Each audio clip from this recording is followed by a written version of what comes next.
Quantum Kickflip is a proud member of the Alberta Podcast Network. Locally grown, community supported. In the warring megatowers of a cyberpunk dystopia, bored teenagers use their modified hoverboards to sneak into other dimensions. It's dangerous. It's stupid. It's completely outlawed by the giant corporations that own the entire world. And it's the coolest thing ever. This is Slugblaster.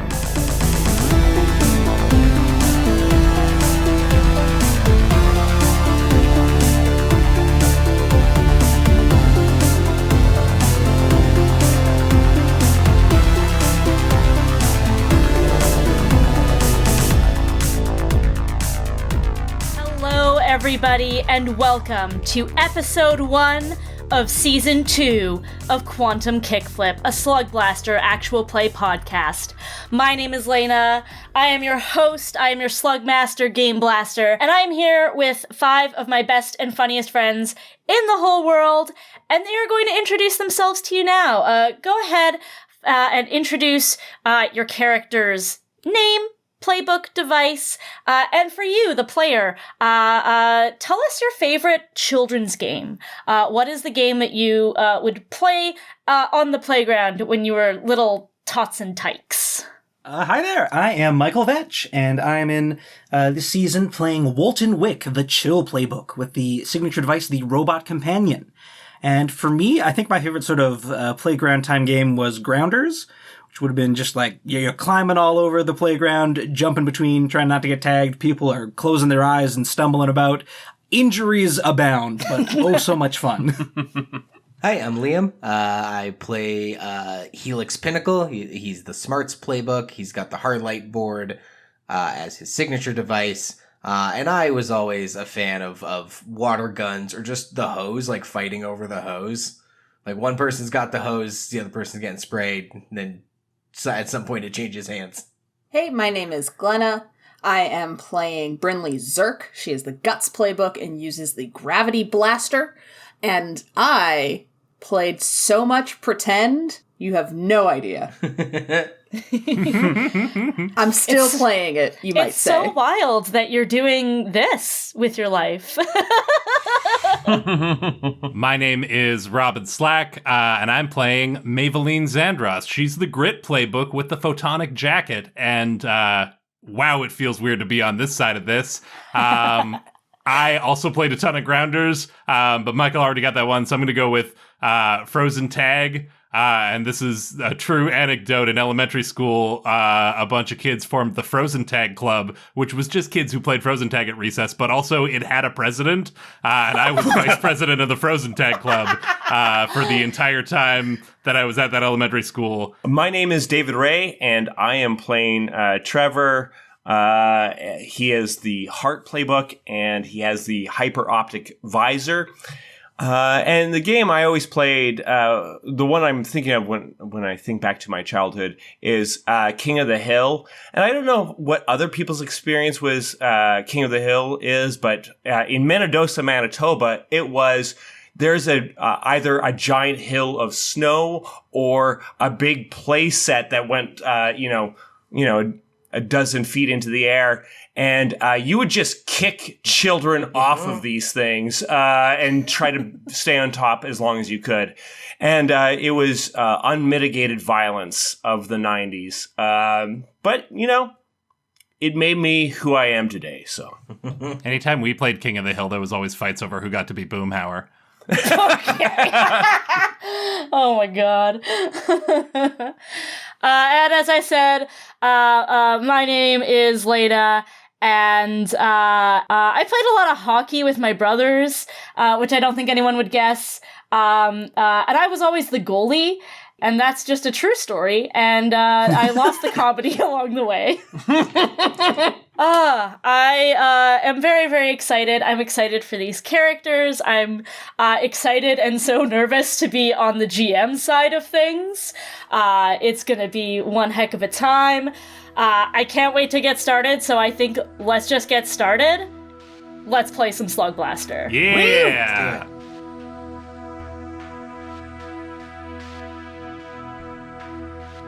There is no urgency in the plane of Prismatia.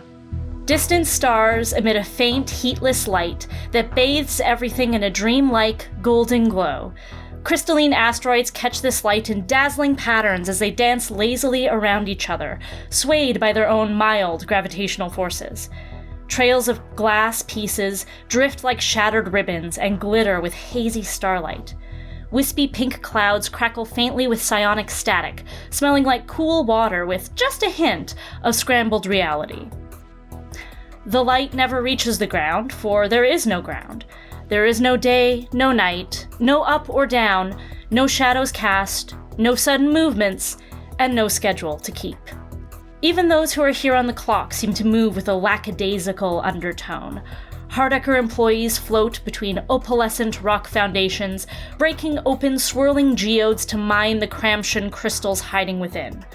Elsewhere, a single explorer shifts down the gear of their hover cycle, extending a dual-pronged space-time ampemeter in an attempt to map a consistent route through Prismatia, an attempt that will later prove to be absolutely futile.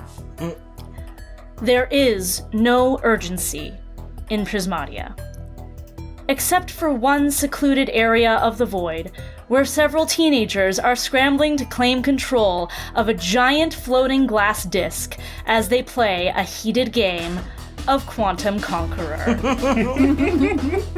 We find the five of you in a 4x4 or 4 versus 4 match-up. Playing a game of Quantum Conqueror, which is not unlike a certain game that was referenced earlier, King of the Hill. Yeah. Love it when that works out. Dibs Boomhauer. Dang it, he got it so fast. There are two teams here. There is Team Tetrachromacy and Team The Wicks. 3/4 of the Wicks on this team are teenage girls who look like they all coordinated their outfits at the same goth retailer. Just immaculate pins and dark and bows placed exactly so. And so they are on one side of the team. But let's take a quick look over at Team Tetrachromacy. Who's on this team? Currently placing one leg up kind of on a higher elevation so that he can tie his shoes. But that higher elevation is just like a passing rainbow. And so he's just leaning leg up on a rainbow, tying his shoes in the perfect symmetrical bow, is Helix Pinnacle, who dare not have any part of his outfit out of place. Otherwise wearing a purple, like a deep dark purple jumpsuit, a haircut, the parts down the middle, and just a very handsome young fella. Next to him, kind of in a ready stance. Listen, I don't know how to play Quantum Conqueror. I'm from Null, but she sure does. It's Maeveline Xandross. So she's kind of crouching. She's got her arms extended, and each of her arms extends to the elbow, and then from there branches off into 2 forearms on each arm. So she's got a total of 4 hands coming out of 2 arms. Does that make sense? She's got metallic, sort of brass-colored skin, and she's wrapped up in sort of an oversized hoodie, jacket, robe type situation that is covered in patches. And she sort of stands with all 4 arms out, ready to shove someone, catch a ball. It's unclear. We'll find out in the moment, but she's ready for it. Look of steely determination in her eye. And backing up Maeve is Brinley Zirk, who is a short and stocky young operablin. She's got purple hair in a very blunt A-line bob that just reaches her chin. She's wearing fitted athletic clothing, complete with some sweet kicks that give good arch support because she's got fallen arches just like the person playing her does. And she has... I say it's genetic like that. Yeah. And she's got a backwards baseball cap, and on her right hand is a black gauntlet with blue wiring and many wires coming out of it, and she has that one ready to go. And this would be the team makeup for Team Tetrachromacy, but the Wicks made it really, really clear when they reached out to you to set up this little competition that it had to be 4 versus 4, which initially struck you as kind of odd because the Wicks usually are just the 3 teenage girls. But you had to find somebody to round out your crew so that you could have 4 to go up against their 4, you assume. So who was the 4th that you managed to recruit? Well, that would be a robotic entity that they had to rent. And it is a red-bodied kind of android. Just imagine this armor that looks like a humanoid, but it goes to a skull that is kind of like a darkened glass. And on the front of the darkened glass is this pixelated face who that is, looking around and smiling, fully smiling in a pixelated way.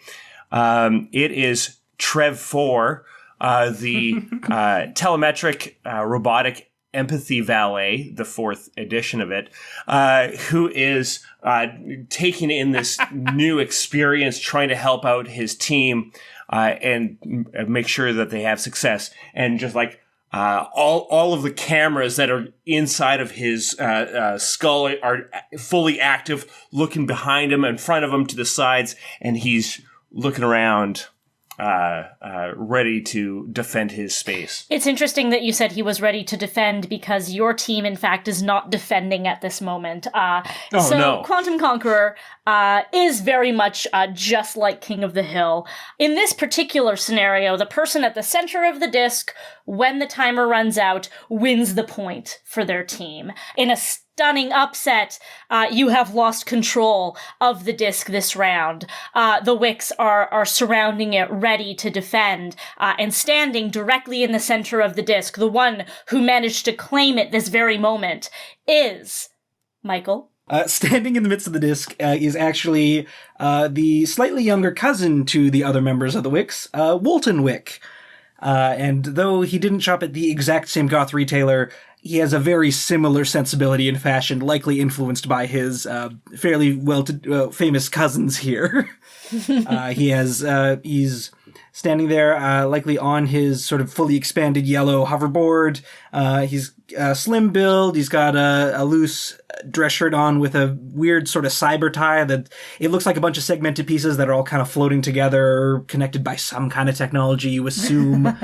And he is standing there on the board with an odd little creature sort of floating behind his shoulder. Oh, we will get to that creature in a sec. But for now, there is no time to lose because there have been 3 intense rounds of this game already. The Wicks won round 1. Whitney Wick just anchored herself to the glass disc and stared at all of you until you decided to stop trying to attack her. She has a very intimidating stare. You did manage to secure round 2, so you are in the tiebreaker round at this moment. Wendy Wick is off to the side, her reality cannon poised threateningly. Whitney is not too far off, and she's got this glasses sort of apparatus on her head that has been streaming everything that's been going on to social media. And Wanda Wick is circling the disc. Her photonic jacket is displaying a giant digital timer that just now counts down to 2 minutes left. All right, gang, we only got 2 minutes left, and it's getting serious here. I mean, this is our chance. This is the Wicks. I mean, they're big news. This is our chance to put our crew on the map. If we're gonna make an impression, we gotta make it now. If we lose this, it's gonna be a hard one to come back from, and everyone's gonna see it. It's all streaming to their feed, I could tell. If it is important for us to win, I think I have something. And Trevor suddenly kind of morphs a little bit. His legs start going back up, and they fold at the knee. And out of his knees come a couple propulsion engines that start launching him forward, and he's going straight for Woldton and is going to try to tackle him off of it. All right. So let's get a roll for that. You are going to roll a d6. 6 is a perfect success. You do exactly what you want to do. 4 or 5 is a mixed success. You succeed, but there is a problem. And 1, 2, or 3, you fail. You will not be able to tackle Woldton, and there will be an additional problem given to you. You may add boost or kick from either your attitude from your heart or turbo from your hyperoptic visor. Let's get that roll. Okay, I'm going to add a die from my attitude. So I'll roll with 2d6. I roll a 3 and a 4. 3 and a 4, so we always take the higher roll. So a 4 is a mixed success. You propel forward and you will knock Woldton to the side of the disc, leaving it open to be claimed. So go ahead and describe this maneuver. So Trev 4 starts running, and kind of like as I said, his legs fold up, the propulsion engines engage and like launches him forward. Trev 4 wraps his arms around Woldton, taking him down. I think it would even make sense that maybe I get thrown off the disc, like I overshoot it, like so Woldton might be knocked down and he might be out of position, but maybe I'm out of position as well. Yeah, I don't think you're in the center of the disc. I don't think either of you are. So at this point, no one is in control. So you succeed in what you're doing, for sure. And let's say for your problem, yeah, you know what? Let's just say that you do knock Woldton. Maybe you do overshoot it a little bit. Wolt isn't off the disc. You kind of go spinning off the disc, and there's very, very low gravity here in Prismatia, so you've kind of lost your footing. You're sort of floating in space, and you need to find a way to sort of get your bearings back. You know, with rocket knees, it's probably not going to be too much of a problem, but for now, you're a little bit off kilter. Yeah, this whole time, I bet my CPU has been trying to catch up and recalculate to try to adjust to the different kind of gravity and everything. So it's still catching up. So Trev's knocked Woldton out of the center, and it's open, like it's anyone's grab, right? Yeah, Trev is off the disc. Wolt is on the disc, but not at the center. Gotcha. Maeve yells out to her crewmates, one of y'all go for the center. I'll run interference. And sort of takes position between the center and the rest of the Wicks, ready to sort of block their approach. She's got something up her sleeve here. All right. And Brinley is going to use her gravity blaster, her gauntlet, and use her impulse rig to use her beam like a grappling hook. She's going to launch it to the center of the disc and pull herself in. And I'm going to attempt to do a trick. Ooh, so when you do a trick, any problems that are going to occur from a failure or mixed success will be worse. But if you succeed, you get to mark style. Yeah, I'm also going to use, I'm going to add 1 boost from my attitude, because I think doing a trick in 0G is pretty gutsy. Mm-hmm. And I get to refill it when I attempt a trick, even if I fail. So that's nice too. There you go, that's a guts ability. That's a 5. All right, another mixed success. All right, so a beam of energy shoots out of the gauntlet and latches onto the center, and as it pulls her in, she kind of stops short, and in the last bit of momentum does like a just a free-floating flip. Ooh, very fun. And hopefully lands on her feet. Yeah, so you do get this flip, so you get to mark your style for doing the trick. And you land, and you get super disoriented because it feels like you just landed with your feet on a wall, which makes no sense because, you know, there's not really supposed to be gravity. What you land on is what you land on. You're not supposed to get dizzy like this. And then you sort of look around and realize you're kind of in like this pink, sparkling sort of cloud. And you look over to see Wendy Wick, and she's like, "Deal with that!" And you realize that like she's shot a beam of reality at you that has just like messed up your inner ear. What good? So you're gonna take the slam of dizzy. Okay, let's do it. Alrighty, you can write dizzy in your slam box. Everyone has 2 slam boxes. If you take more than 2 slams, it's gonna be a bad time. Helix, Maeveline, someone just shot at your friend. You gonna do something about it?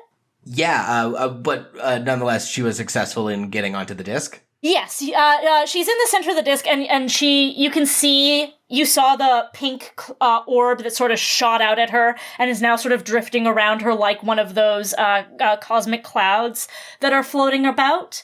And you can see that she looks like she's having trouble maintaining her footing, but she is at the center of the disc. Your team is in control. Seeing all of this transpire, I think Helix is going to join Maeve in kind of running interference, and I'm going to go right for whichever member. You said it was Wendy?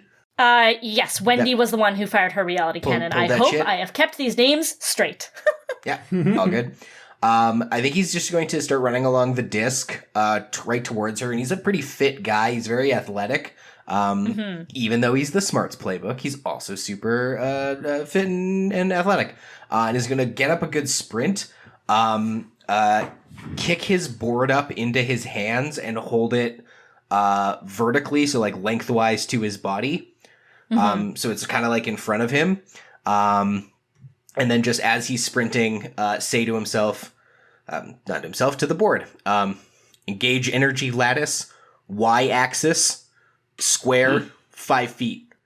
And from the board, a 2-dimensional hard light square that is 5 feet by 5 feet comes, just emerges in front of him, almost like a riot shield, a square riot shield. And I would like to do this, I'd like to do a trick, and the trick is going to be, once he gets her, he's just going to turn it 90 degrees, so now it's less shovel. Oh, okay, so you're basically just shovel scooping Wendy off this disc. Yeah. But is currently carrying it in such a way that it's more up, straight up and down. But as soon as he gets her, he's gonna try to pick her up with it. Yeah, let's get that roll.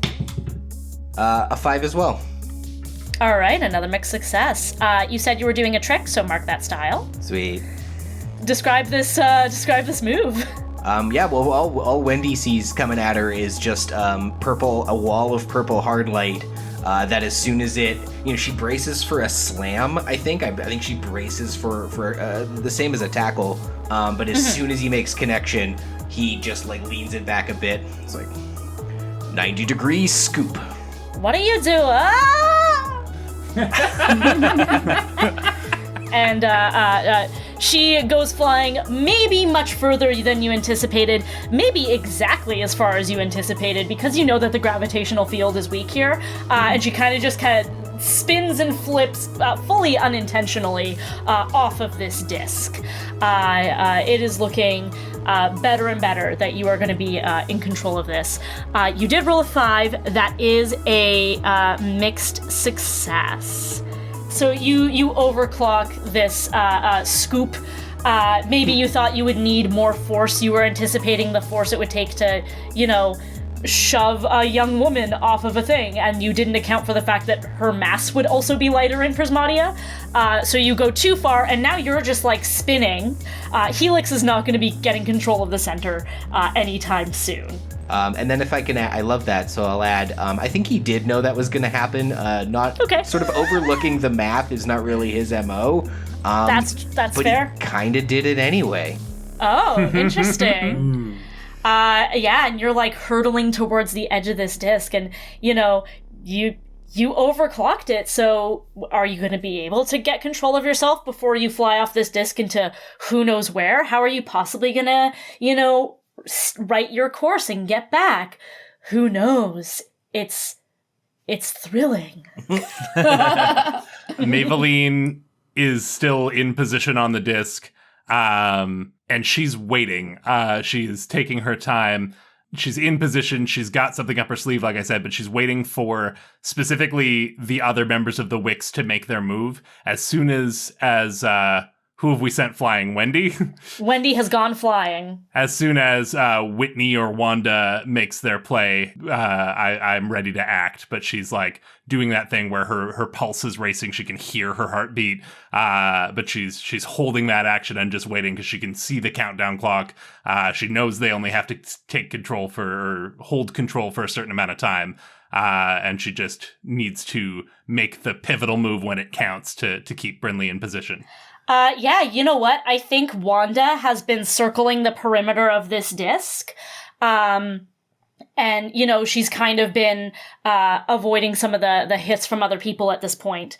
And she is now approaching you. She's sort of rounding the one side, coming closer and closer to you. And as she does, she smirks, fiddles with the lapel of her jacket, and two big hard light fists just look like they emerge from either side of her ribcage, but they are way larger than regular fists. And she starts to kick her hoverboard up even faster as she moves towards you. What do you do? She's got the same signature device as I do, and she's using the same ability that I was about to. But I think Maeve smirks at this and a little bit of game recognized game and is like, all right, if that's how we're playing it. And yeah, she engages the hard light upscaling on her own photonic jacket. Roll to temporarily augment your jacket with useful hard light ornaments such as glowing tentacles, giant polygonal fists, or briefly serviceable wings. Doing something similar to the Wicks in that she just wants to create off of one of her arms sort of a giant, not even so much an arm and a fist as like a wrecking ball. She wants one big, long, swingy appendage with a big club at the end, wrecking ball style, that she is going to arc up over her head and slam down onto the disc to try and just knock everyone loose. And as she does this, she shouts to Brinley, "Bryn, hang on!" And she goes for it. Let's get a roll. I am going to add a D6 from my jacket for doing this whole thing. I'm going to add a D6 from my attitude. And what the heck? I'm going to throw a kick on it.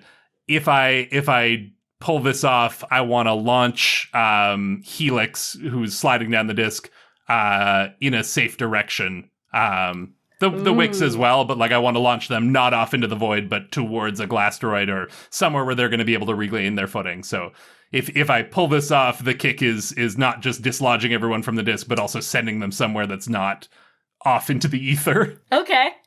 Sounds good. Sounds like you got a lot on this roll. Sweet, yeah. 3d6, one kick. Let's go. Oh my god, a 4. A 4 is the best thing I get from that. 4 is the best you could do. Amazing. That is a success. It is a success, and you did put kick on it, so you are going to get that extra effect. So let's describe this. Yeah, like I say, she creates this, I imagine it, because it's hard light, so it's glowing in sort of, I think it's just a bright white light for this. And it's just sort of like her arm extends out into this long, ropey, kind of Stretch Armstrong arm that ends in just a big, solid ball. And she swings this up into the air and maybe catches the light of some distant psionic cloud and then comes slamming down.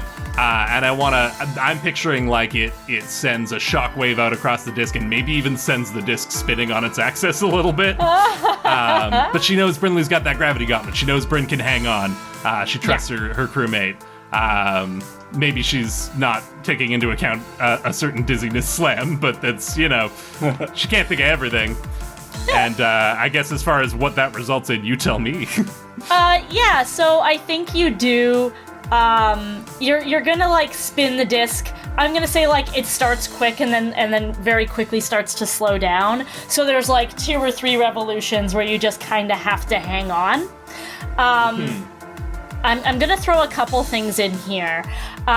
First of all, you can't not, you definitely send, Wendy was already flying, Whitney goes, she gets flung off the disc, Helix, just as you wanted, gets sort of flung, and Wanda too, she gets knocked, but not before one of her big hard light fists clips you on the side of the face.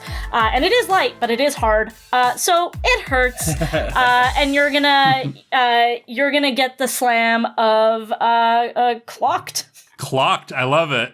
It's my first slam. Classic. Can we actually describe what hard light is? Just for anyone who we were sort of taking for granted. We're all like, yeah, hard light. I mean, you've got a hard light board, Liam. Do you want to read out that description? Yeah, it's a board made out of solid, stable light with a wrist-mounted device. But even just like, I mean, every character here has been using it, and yeah, I always sort of picture it like the stuff that gets left behind on the Tron motorcycles, or what Miss Marvel in the TV series runs on. The Green Lantern kind of energy. Yeah. Very much like constructed photon structures. Mm-hmm. Yes, that's a very good way of putting it. Photons, energy, but it is constructed, it is hard. If you crash into it, you're not going to go through it, and you're going to get hurt. And that is exactly what has happened to Maeveline in this moment. Yeah, she takes it. She takes the hit. I think she was prepared for that. And she also wasn't hanging on. I think she had to kind of throw all of her weight into this, bringing the fist down. So she's trusting Bryn to hang on and keep the possession of the disc. I don't know if I'm anchored or flying or where I am right now. I'm gonna say you're flying. Helix is like pretty close to the center, but he's also still kind of not really got his footing. It's almost like he got like smacked by the disc and is now going. And Brinley's still hanging on to the center. Trevor is off and away. All of the Wicks are away. What I will say is there is one Wick who maybe saw this coming, who was able to just position himself in a way that he didn't get quite knocked aside by the disc the way that everyone else has. Woldton, you have a pretty clear angle to the center. You are like kind of floating, pretty close to the disc, not on the disc, but not flying off into space like some of our other compatriots. What do you do? I think even though in this moment Wolt is like doesn't have footing, the one who doesn't suffer from that is his little floating robot companion. As he's floating just a little off the disc, he sets his eyes towards center, and from behind his shoulder floats out a little orange, sort of hard light hologram critter that's about a foot tall, and it looks very much like a prawn. It has a lot of very shrimpy features to it. And as was described with Harley before, this is a little projection hologram. This, in this world of things that we've come up with, is a Daibokin. It's pretty much a Digimon. And Wolt looks over to it and says, "Scampikin, foam jet right to the center of the disc."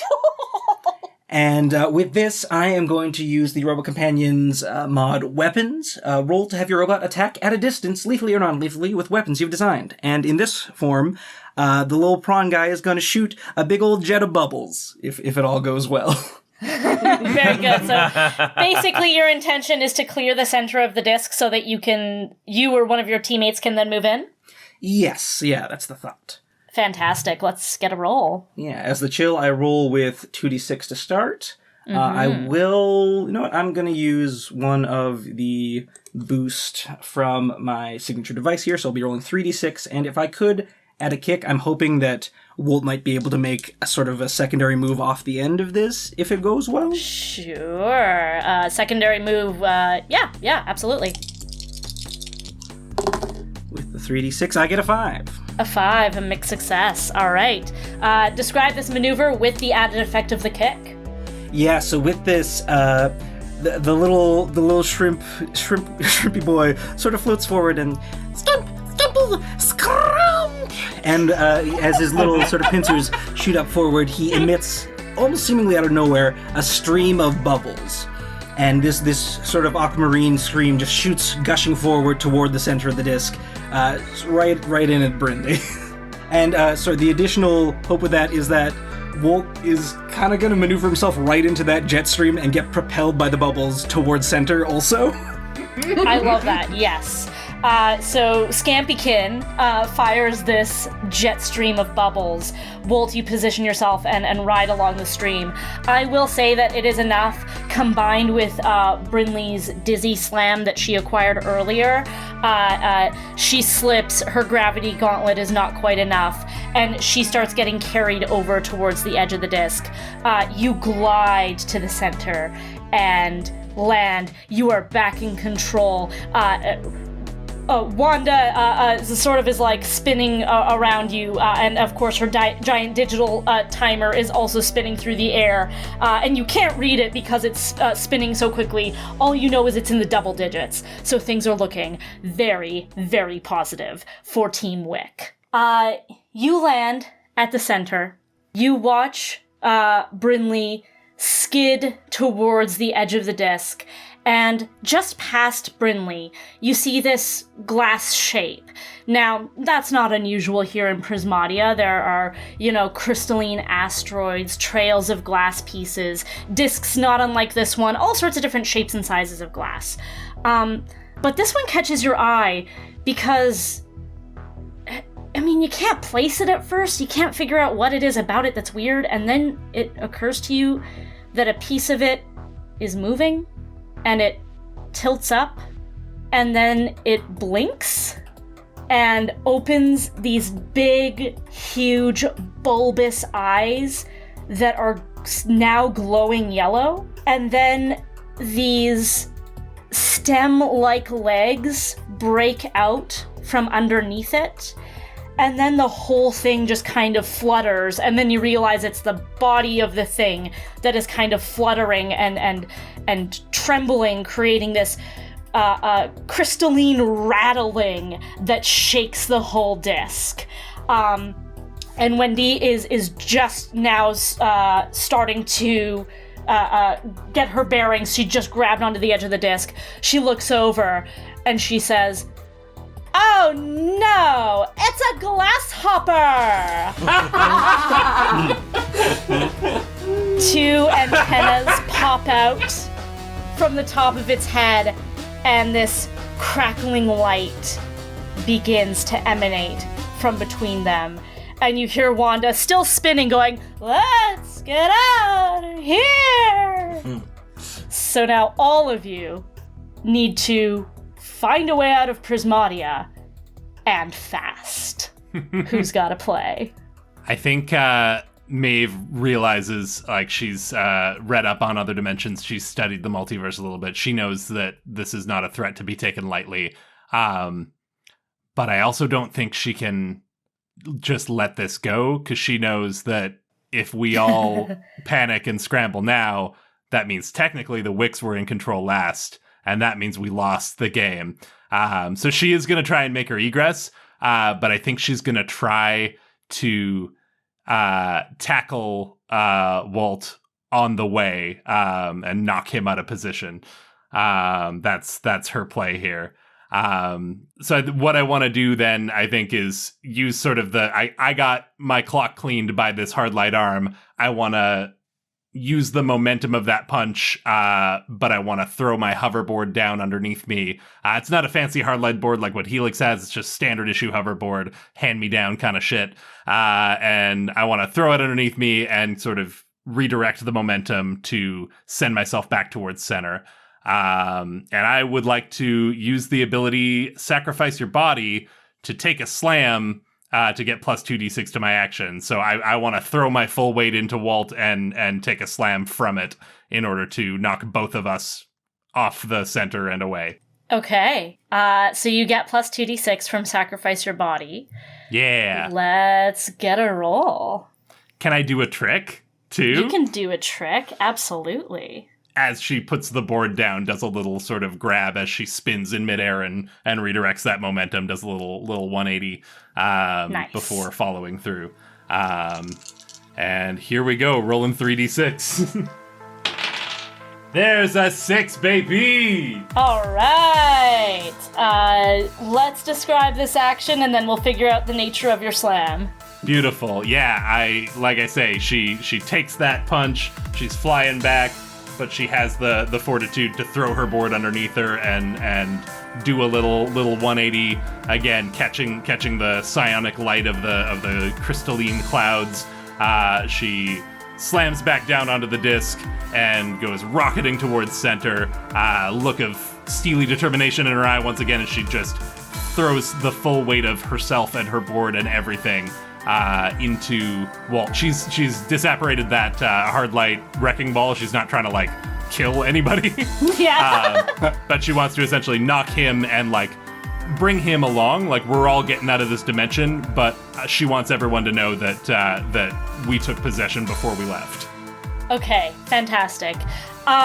So the two of you kind of go tumbling along the disc together. For a brief moment, you're just like a bit of a mess of like arms and legs and more arms as you go sliding along. And I think maybe there's a bit of a collision that gets you worse than it gets him. Like maybe Wolt, you get knocked in kind of a bit of an uncomfortable way. But Can I throw something out here? Yes, please.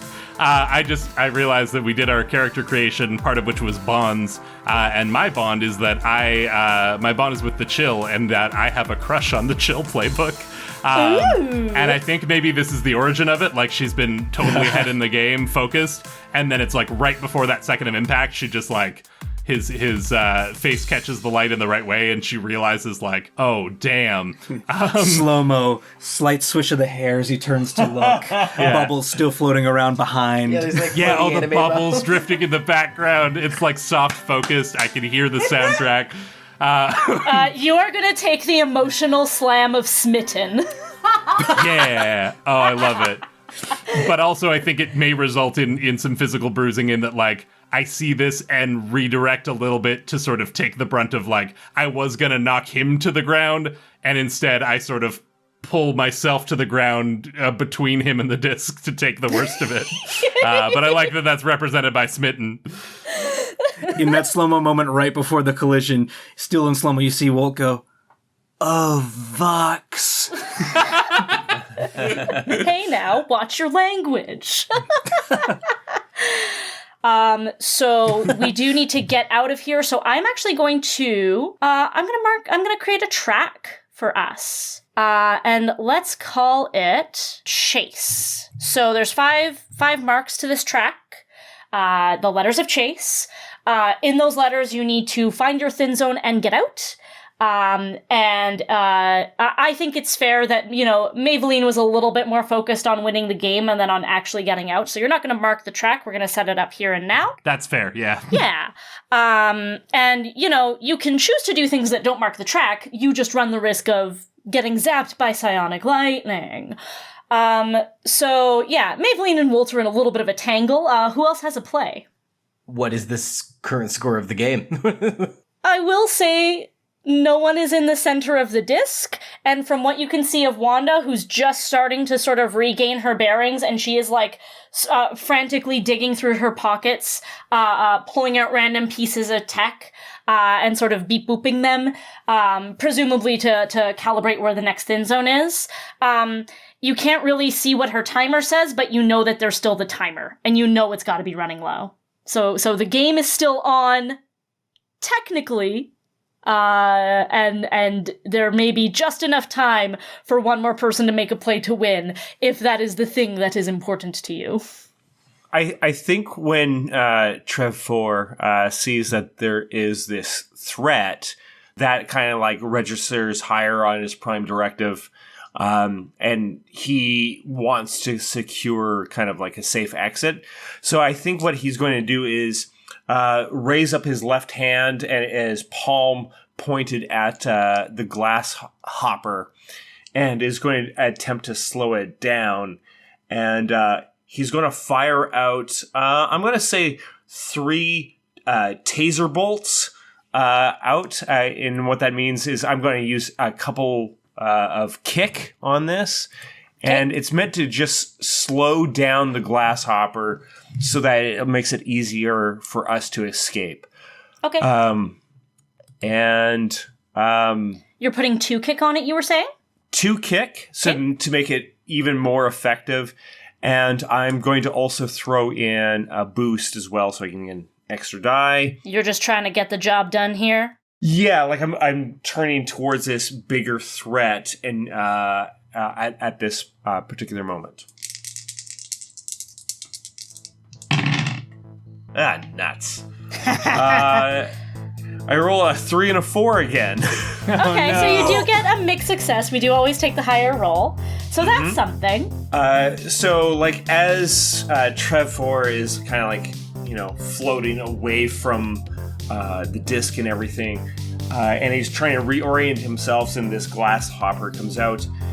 He analyzes it, holds out his palm, and these, like, very tiny kind of... I can see, like, 2 things that would puncture into somebody, along with a little thing that holds it all together. And he fires 3 of those going into the glass hopper, and it would kind of send out an electric jolt. On biological beings, this would stun them, but I have no idea what it does to a glass hopper. I do want to honor, the intention of the roll that you are trying to slow down this glass hopper and sort of stop it from attacking. So I think I do want to keep that. And you did add some kick to it. So here's how I think I'm going to pay off the kick. I will mark 2 spots on Chase.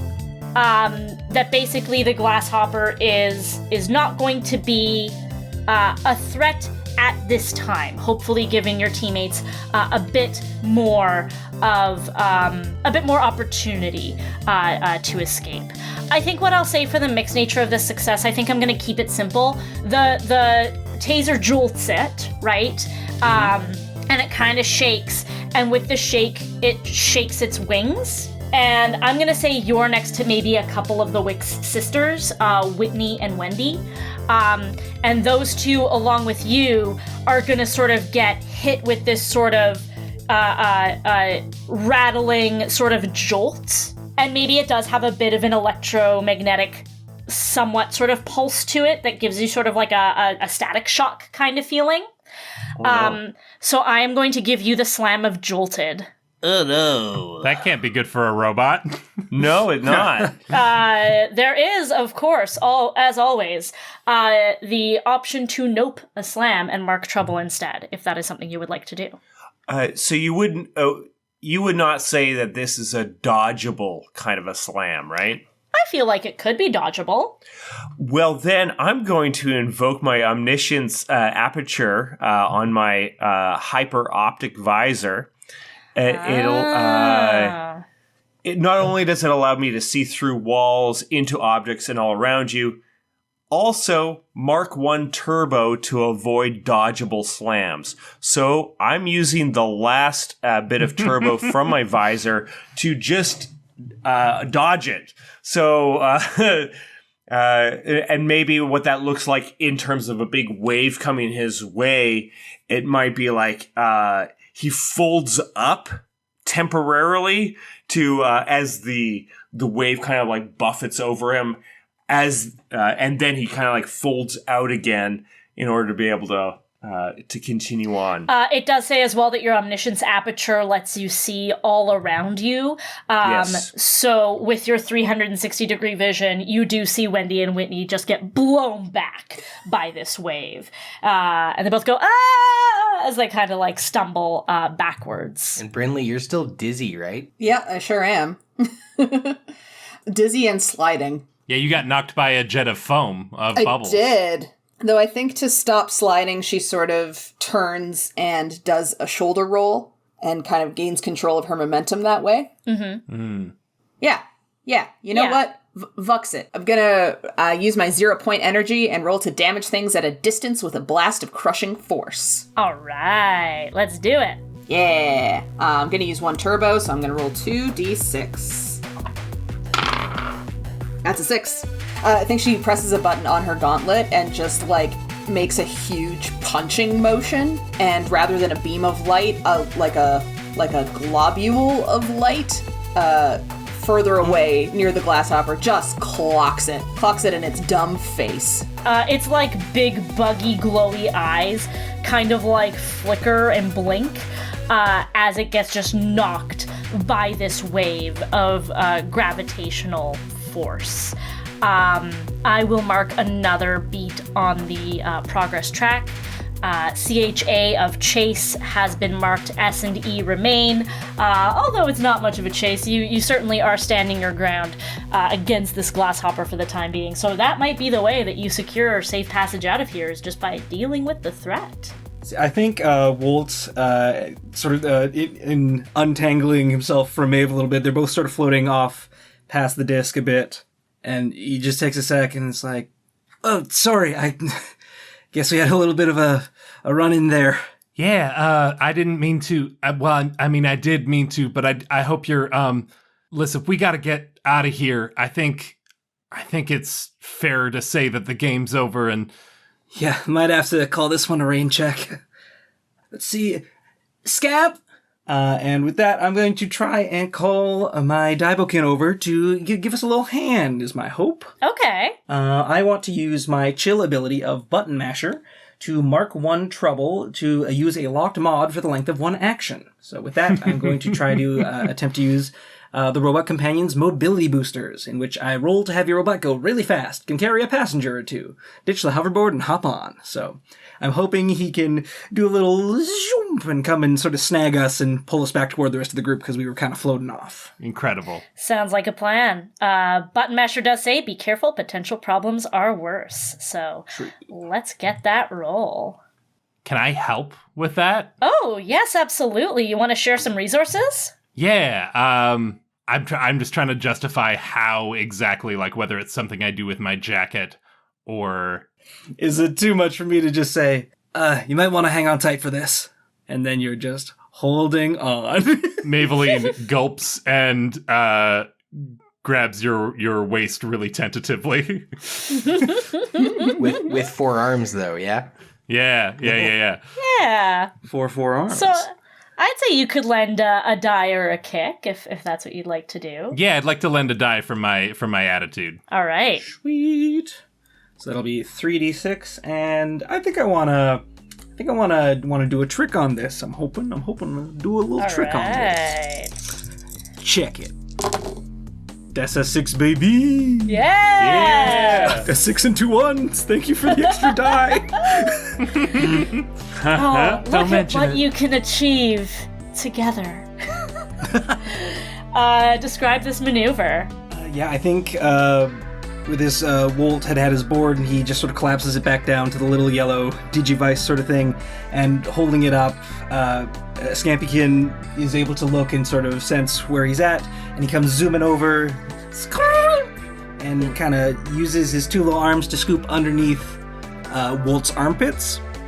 So he's almost acting like a little shrimp jetpack for Wolt, pulling them back down toward, and it's very unintentionally, like, Wolt's not trying to do this. He's not trying to pull any sort of move right now, but it has very much the vibes of A Whole New World, where he's kind of being just magically flying, and Maeve is there sort of holding on to his waist, looking up as they soar through this brilliant pink prismatia sky back toward the disc. The hazy starlight shines in the background.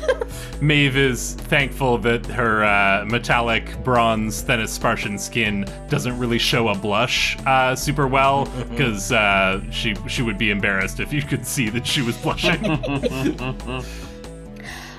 So Wolt and Maeveline, you are scooped up by this Scampykin digital boardkin that has been granted a boost of extra mobility. And I'm going to say with that speed, you're able to zip around and sort of meet up with Wanda and Brinley. So the 4 of you are now sort of together, and you see that Wanda has a device out, and she's sort of like gesturing with her arms to say, like, this way, this way. She seems to know which way to go from here.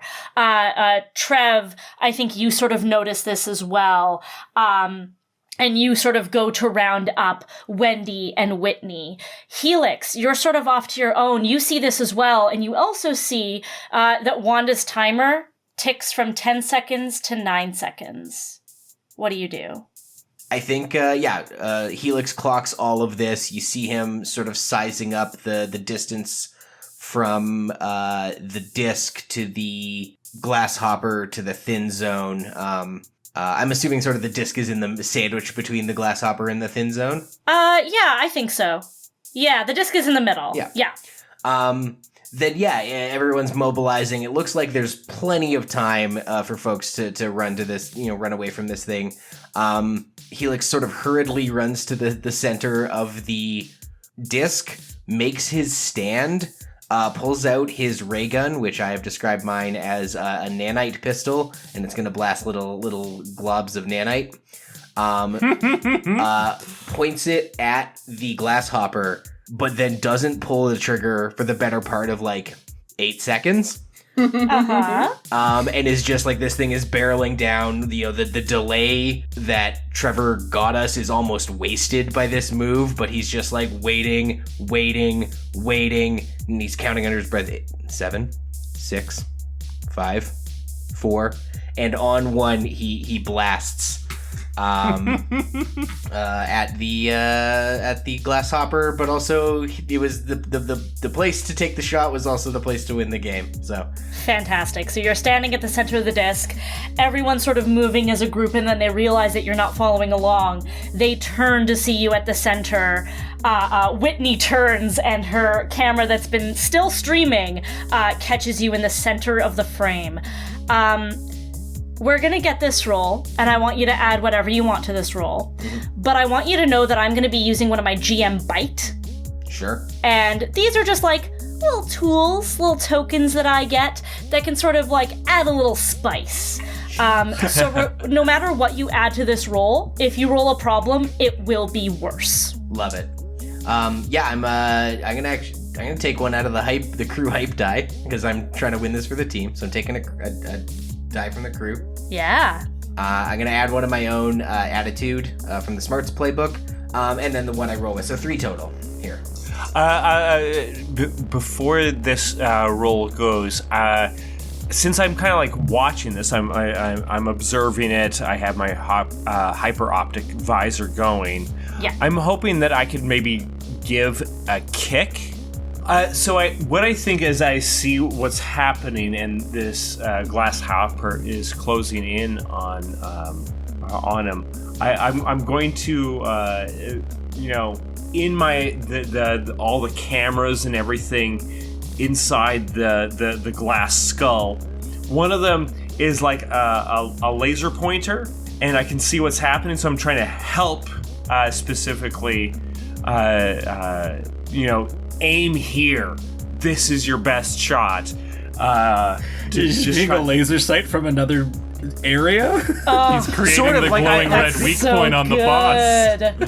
That's right. I'm offering basically, this seems to be the weak spot based on the calculations of my robot brain. So if you hit, it's the best spot to hit. Fantastic. Love it. Okay, 3d6. 5. Mixed success. Okay. Ooh. At the last possible moment, you fire. And Trev's aim is true. You have confirmed it with your own smarts, your own calculations. You hit this glass hopper square in the center of the head. And there's a brief sort of explosion of light, and then suddenly a crackling, and you get blasted with a psionic laser from the glasshopper's antenna. You're not just going to take a slam, you're going to take a super slam.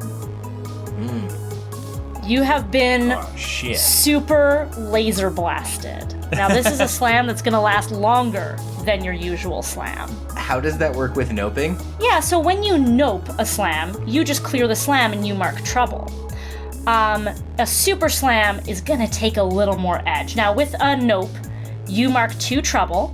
You can nope once to clear the super. You can nope twice, marking a total of 4 trouble to clear the entire thing. Oh, shit. Ooh. So I'm going to super nope the slam. Okay. So I will take double the trouble. I think he blasts, and just at that last second, he raises his aim to match exactly the light that Trevor was pointing to. Helix had crunched the numbers. He knew the timing was going to work. He had done everything. He didn't quite mark where the lightning gland on the glass hopper was. But it was with the help of Trevor that he was able to be like, oh wait, no, not there. So he the noping is me meeting Trevor's guidance, and adjusts his shot at the 0 hour, blasts it, and I think like when people stand in a swarm of bats, and they just like go flying around them, a bunch of lightning just sort of crackles around him. Yeah, and it's the coolest thing, just seeing this light just like blaze and flash all around you, and you emerge from this completely unscathed. And the glass hopper, I think there's like a deep crack down the center of its head, and it like stumbles off and moves away, thus clearing your progress track of chase. A bit more like obliterate, but your progress track is clear, and you are safe. As the sort of lightning, the proverbial light dust settles, I think Helix just sort of has a moment to himself where he maybe regrets harming this creature in such a way, but was sort of caught up in the thrill of being barreled down upon, while also winning a game, was just kind of too much of a rush for him. And now that things have calmed down, he's like, that wasn't a very smart choice. I really hurt myself, and I hurt this creature. He's just kind of gonna have to live with that. Helix! Oh my god, that was so totally Gridge, bro! That was awesome! Yeah, Maeve turns to the remaining members of the Wick, kind of like sheepishly lets go of Woldton and turns to the Wick sisters, and it's like, that's game! We had it as the clock. You saw the timer run out. I saw the timer run out. That's game. We win. Yeah, and this is Wanda who's speaking. Yeah, okay, you win. Can we go? Oh, yeah, I mean, you're right. We should probably, yeah. Yeah, I think we've made an indelible mark on this plane. Vux, yeah, we have. Laena? Yes, Dave. Before we move on, I want to do this here because it happened here. Would I be able to use a kick to say that my pro camera gear that is innately in my head captured specifically the moment of Helix shooting the creature and like the lightning going past him and everything like that? Like, that my cameras were just, as it captures everything around me anyways, but like it was able to get a clean shot and of that moment. I will say that you can capture the moment, but I don't think I want a kick from you. Okay. I'm going to say you had to sort of angle yourself in a way that this light got pretty dangerously close to you. If you're willing to mark a trouble, I will let you do it. I'll take a singular trouble. Fantastic. The Glasshopper being defeated and the game being called, a rather shaken trio of the Wicks leads you toward the thin zone. You see 3 sort of glass shards about the size of street lights, big, thick, sharp, circling around each other, constantly entangled by their own gravitational pull. And between these 3 shards, they make quite a wide space between them. You make your way towards the thin zone. you accelerate and kick into nth gear, and you shoot right into the middle of this formation, and for a brief moment, the briefest nanosecond, you feel this rush of nothing as you inhabit this space between spaces. And as soon as that feeling washes over you, it vanishes, and you land on a cold, smooth, slick platform. The tinkling glass and psionic static is just suddenly gone and is replaced by falling rain and a hum of electricity. Instead of this golden glow or the stark blackness of the portal, you see bright LED lights and reflective glass. And instead of the smell of psionic residue, you smell chemicals and steel. Instead of these 3 glass shards that have been circling you as you made your way through the portal, now surrounding you on all sides are 3 triangular, gargantuan towers looming overhead, their sides glowing with changing advertisements and their smooth walls reaching up to impossible heights. Your home. Welcome back to the plane of Operablum.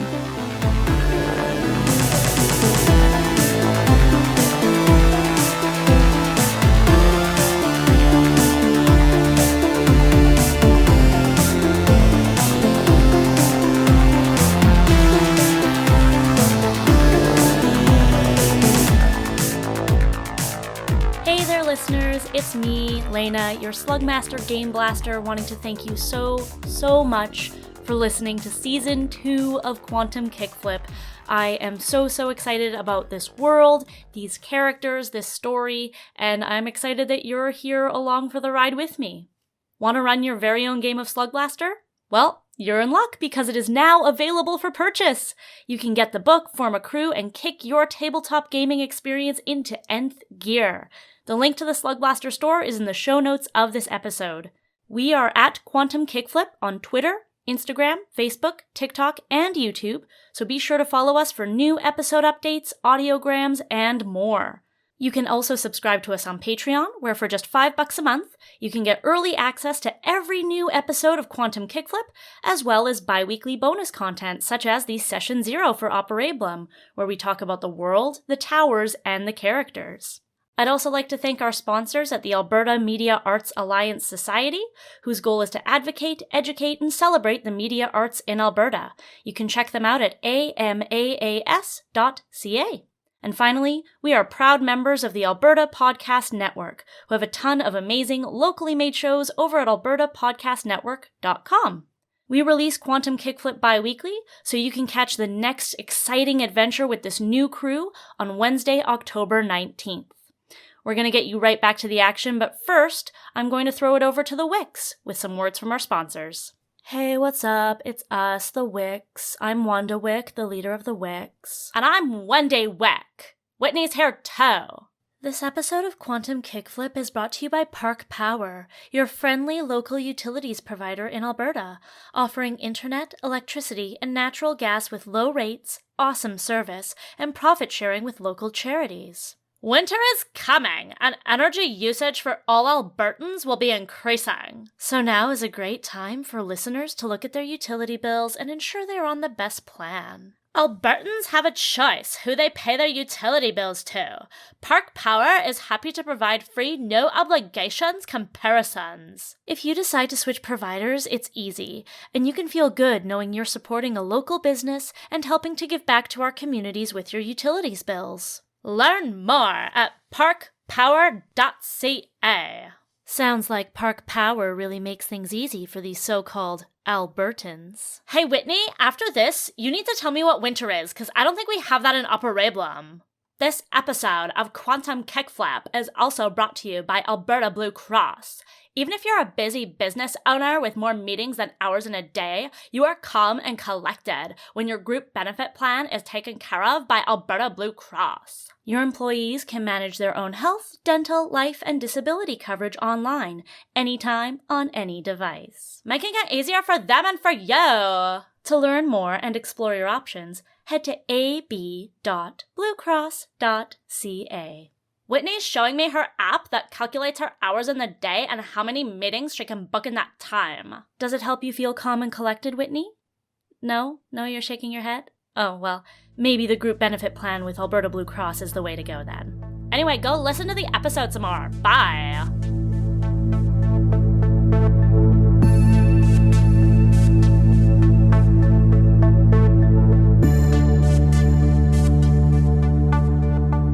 So, you are all back in your home dimension of Operablum. Where you find yourselves is, it is clearly abandoned. It is on a skyway between the 3 triangular mega towers. It's kind of open air. It's not perfectly sealed. And it's kind of low. These towers are hundreds of floors high, and they're built ever higher because the entirety of the terrain of Operablum is smothered by this toxic fog that rises higher and higher, causing the residents of these towers to build them higher and higher.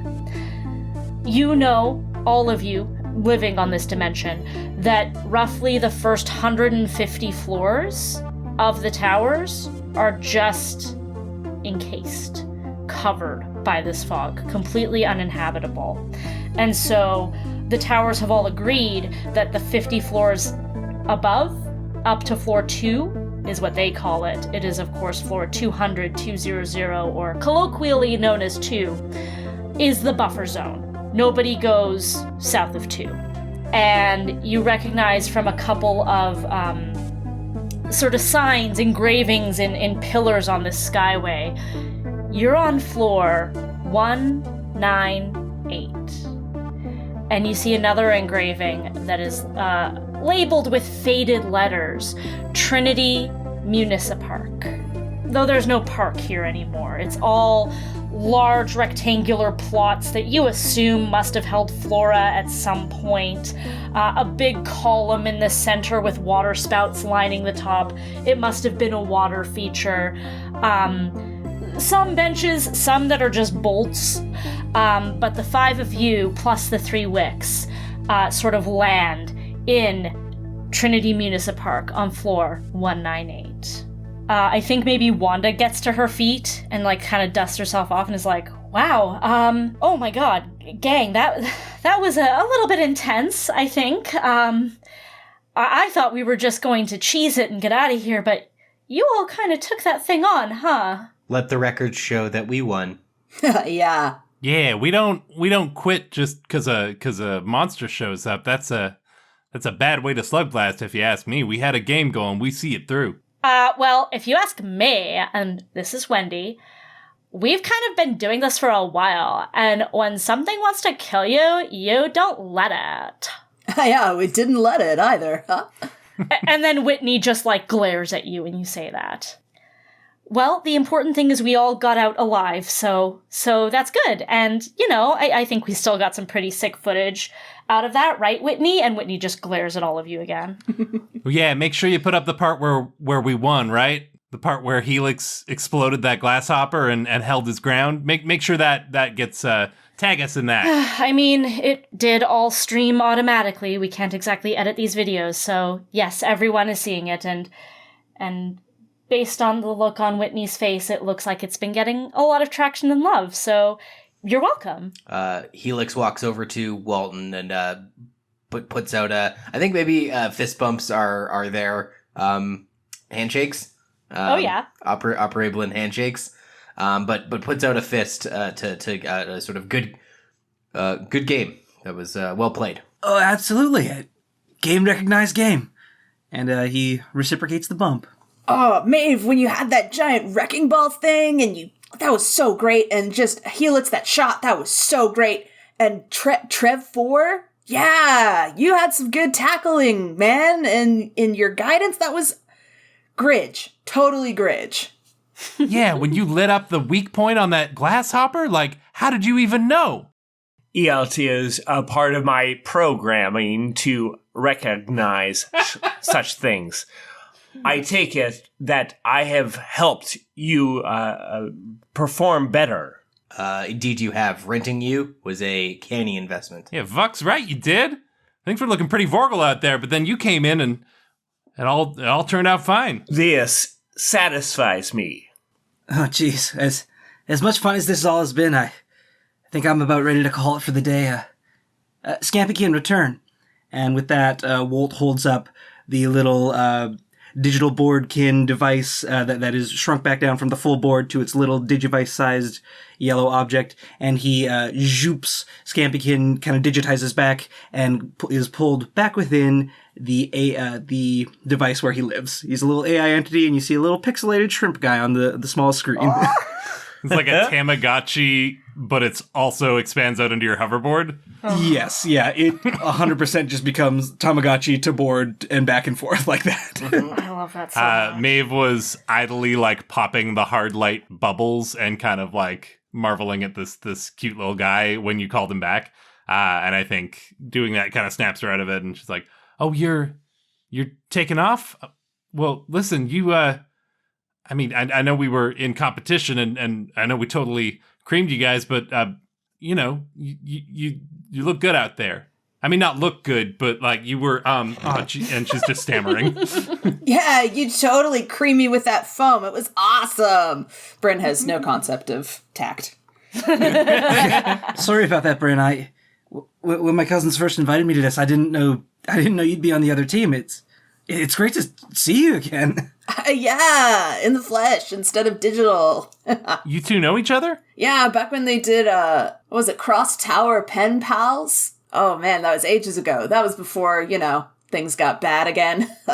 Yeah, when the corporations actually kind of tried to get along. Yeah, speaking of that, what is this place that we're in now? It looks like it connects to all three, and I mean, I haven't been in Operablum that long, but it doesn't seem like many places do that. Trinity Municipark was built during a time when the corporations that govern Operablum got along a little better. There's still some intersecting pedways in the higher floors, for sure. Cooperation does breed progress, it's undeniable, but the care and attention that went into spaces like this, not around much anymore. Another relic of the past, like the Pen Pal program. Precisely. Helix is looking off wistfully webward, which is towards the direction of the web tower. Yes. Nice. Well, yeah, I know slug blasting's not really my main thing at all, but you all showed some great moves here. If all you can keep up with my cousins, that's something. I think the Wicks kind of just like look at each other for a moment. They don't really say much, and they're like, "Well, to that specific remark," and Wanda says, "Well, we should really get going. It was fun." And Wendy goes, "Yeah, it was super fun." And Wanda goes, "Come on, Walt, we should go." Right, totally. Have a great day, though. And the four Wicks make their way towards Kindred Multiversal Megatower, leaving Team Tetrachromacy alone. Trev 4, his, cameras are taking in everything and processing what he sees. And he approaches Helix, and it seems that this should be a joyous celebration, but you do not seem to be joyous. You seem to be perplexed. Is there a problem? Yeah, Helix is caught a little off guard by the sort of forthrightness of it, and it's like, oh, I guess my emotions betray me. I'm usually a little more well-balanced. I had all the calculations done in that moment, the countdown to win Quantum Conquer, the distance between the Glasshopper and the disc, and our way back here to Operablum. I just was overtaken with adrenaline, and it was such a rush. I don't think my calculations were correct, so I'm just thinking about what would have happened if you weren't there to steady my aim. Like I said earlier, a canny investment to be sure. Thank you. Let me assure you that rely upon the help of a Trev 4 unit does not mean that you lack skill. in fact, it shows that you are very capable. I am glad that I was able to help you. You are very impressive in order to pull off that shot.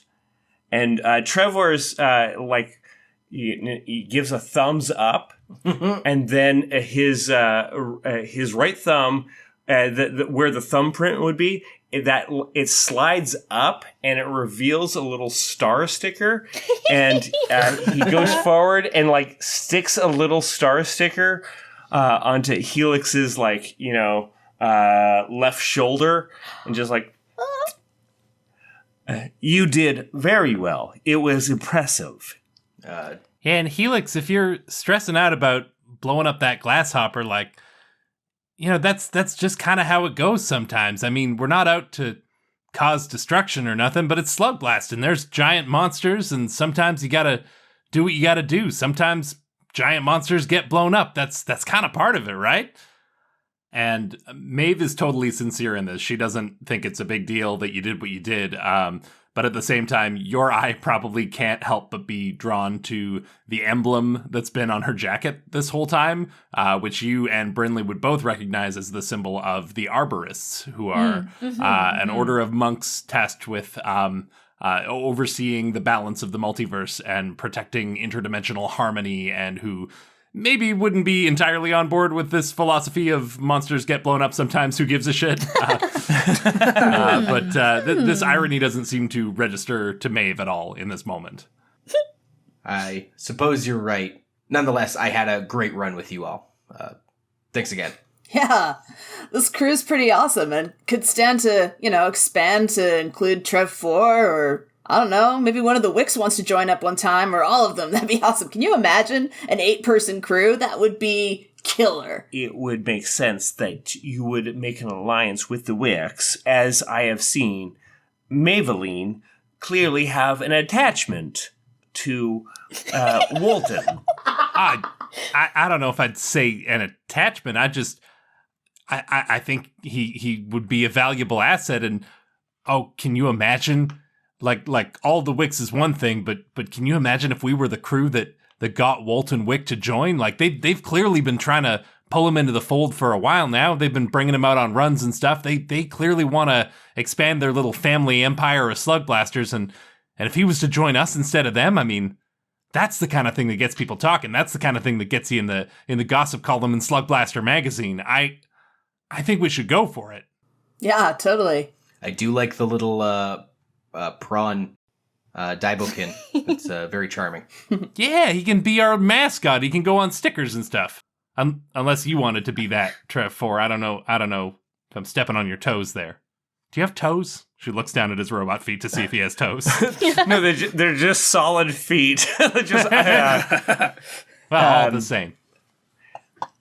It does not offend me. Do not worry. I am glad that I have been a help to you. And showing initiative to recruit quality employees to your crew shows that you are willing to do what it takes. I don't need a gold star. I see where you're building up to here. I don't need one of your stickers, Trev. And Trev has his right thumb up and just oh. And then the cover goes down and covers up his right thumbprint again. Wait, do I get a gold star? Lay it on me. And Trevor turns and looks at you and scans and scans. I am very glad that you are a part of the crew.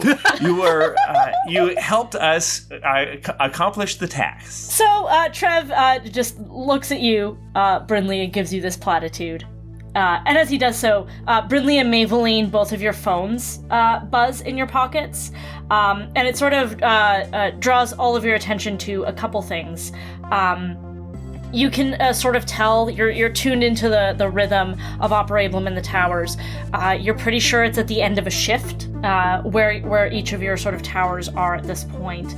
And the other thing that it sort of reminds you is your phones go off and both of you sort of think, oh, must be someone from Lansden, because your phone's networks only connect to your own tower. It had been alluded to before that things aren't great with the towers right now, and you sort of realize in this moment, you don't know how you would reach Woldton. And the other thing that sort of occurs to you is you have places to be. Listen, gang, this has been fun, but I'm looking at the time, and the time's not looking good. So I'll shoot y'all a message. We'll plan the next run. Yes, sounds good. All right. And Maeve hops on her board and kicks off. Yeah, Bryn joins her. They go in the same direction. Yeah. Helix goes a slightly different direction because he's from Web Tower. Heads off down a separate branch. Yeah, separate branch on this Muntisa Park, intersecting pedways in the open air. Skates away on his hard light hoverboard. And Trevor is initially just like standing there and like is analyzing everybody like leaving. And his programming tells him, well, I guess his job is done, and starts returning to the Kindred Multiversal Mega Tower. I'm just realizing now we're done with you, so we just leave you there like a lime scooter. Yeah.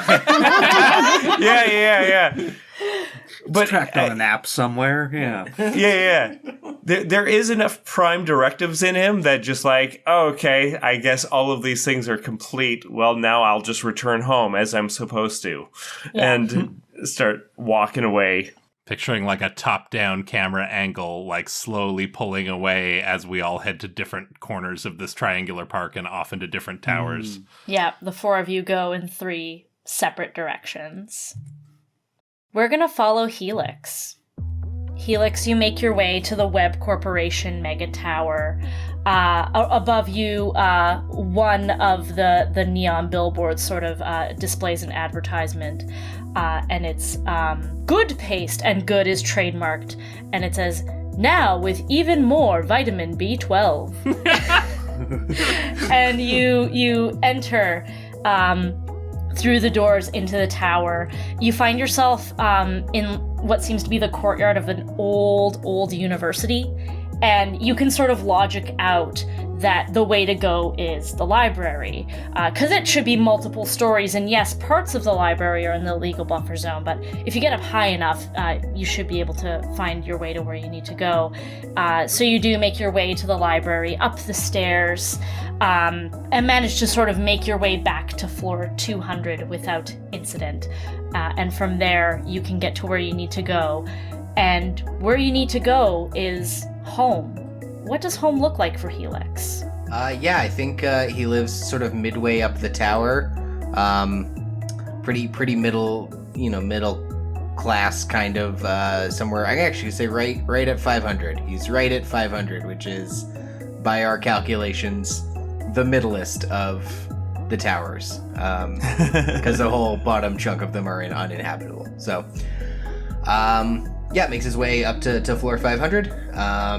Just there's a long row of matching tenement apartments, sort of lit by dull fluorescent white light, but the walls have kind of like a purpley tinge to them. So the whole thing kind of looks like a bit dreamy blue. He lives there with one other individual, presses his thumb to the fingerprint scanner that unlocks the door. The doors slide open with like a sound, and enters into the two-bedroom apartment. You see a person that you are expecting. You see your foster parent who is in charge of your, day-to-day well-being. You also see someone that maybe you weren't expecting. Ginevra, the scientist and doctor who is in charge of your overall well-being. And Ginevra does not look particularly impressed as you walk through the door. How good of you to join us, Helix. Ginevra, we aren't scheduled to meet again for another 5 shifts. We were scheduled to meet at the end of the previous shift, if you recall. I believe I put a application into the scheduling app to have that moved because I was preoccupied. It's not my fault you left my request on red. So, you were doing something more important. I believe so. Well, I mean, as I said, good old Helix, he's sharpening his skills. He's doing some other big important things, as I said. And he seems to be fine, right? I'm picturing you just kind of this parent. Maybe you're sitting on like a very like boxy looking couch with a really low back, and Ginevra is just like standing in the middle of the room, and Helix and Ginevra are staring daggers at each other, and you're just kind of down there, kind of like piping up at this moment. Well, you gotta do what you gotta do. Yeah. Bach's statement is accurate. I am completely fine. I can smell psionic lightning lingering on your clothes, Helix. Do you see any psionic lightning damage to my skin? No, but it still means... Do you see any psionic lightning singes to my hair follicles? No. Do you see any psionic lightning damage done to the little bottom of my purple jumpsuit, as if I got zapped on my tuchus like a naughty little boy?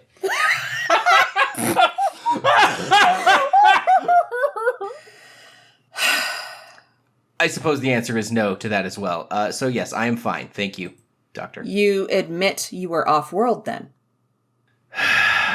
Yes, I was in Prismatia, playing with my friends. And she takes a note. Well, I think it's possible that if, Helix had stayed here, he might have ran into some, what was this, psionic lightning? Well, I mean, you never know when psionic lightning might get you, from what I understand. It's a naturally occurring phenomenon of Prismatia, but I appreciate your support, Bach. Well, I'm just here to help you. I mean, you know what? I'm just going to be quiet. Yes. I imagine that would be wise. Now, Helix, since you are opting to shirk your scheduled progress report, I will see you in 5 shifts, but know that I am displeased with the direction that you've been going as of late. You are very precious to us, and we cannot have you risking things, risking yourself on such adventures. Yeah, we love you a lot. I recognize my position as an asset of the Web Corporation. Thank you. And she turns to Bach and she goes, keep an eye on him. Oh, yeah, well, you got it. Don't worry. That's what I've been doing. Ginevra leaves at this point, and Bach looks to you, Helix, and he normally, has your back, but you can sense there is some worry there. It's unusual for Ginevra to make a house call like this, and it's set him a bit on edge, and maybe he's having some doubts. I mean, she didn't even tell me she was coming over. I didn't even get a chance to clean up around here. Bach, disregard her concerns. I am, as you know, bred to be perfectly capable and make sound decisions whenever the need should arrive. So please understand that, well, I am leaving the world and I am what some might call shenanigans with my friends. I assure you I am taking every precaution and ensuring that my position as an asset of the Web Corporation is never in any real jeopardy. In fact, as a contingency, we rented a Trev model robot that was invaluable in calculating exactly where and when we needed to be. So please rest easy. I am in capable hands, my own, the most genetically capable hands there are. Oh, well, I mean, I've always trusted you. You're a smart fella, and I'm just, I'm proud of you. I trust your judgment, and that you wouldn't get into too much trouble. I appreciate that. Good night, Bach. Good night, Helix. I love you. I love you too, Bach. Good night. And Helix, as you make your way to your room, Bach sort of watches you go, and his eyes fall to the barcode tattooed on the back of your neck. This concludes your player beat, and you can clear your 1 style and 4 trouble. Brinley.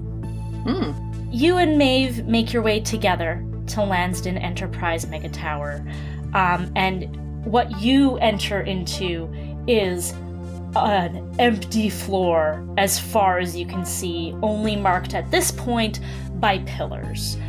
This is, of course, a standard practice of Lansden to clear out the lower floors for multiple reasons. 1, to give them more resources as they build higher and higher, but 2, to eventually install purifiers, giant purifiers, that will hopefully stop the toxic fog from rising higher than floor 200. They haven't gotten to this floor yet, they haven't needed to, but it is something that they are ever prepared for. You make your way up some stairs along the side wall, sneak into the ductwork, and navigate your way out until you find yourself in the orchestra pit of an old theater. Again, floor 2, not a lot of theater goers this low down, and you exit stage right out the actor's door and are safely on floor 200 and get where you need to go. At this point, Brinley, checking your phone, you see some missed messages from a contact named Arachne Jam. You know them as your manager at the courier delivery place where you work. Uh-oh. I open the messages. Most of the messages are pretty hurried. Arachne is the type of person that sends multiple very short messages. And it says things like, "Call me when you can. Need you to call by end of shift. Please call. Last minute delivery. They asked for you." Okay, looks like I gotta take this. I'll see you later, Maeve. What? Yeah. Maeve's absorbed in her own phone and isn't totally paying attention. Was like, yeah, talk soon. And I call back Arachne. I like the idea that Operablum does all video calls, if that's cool with you. Totally.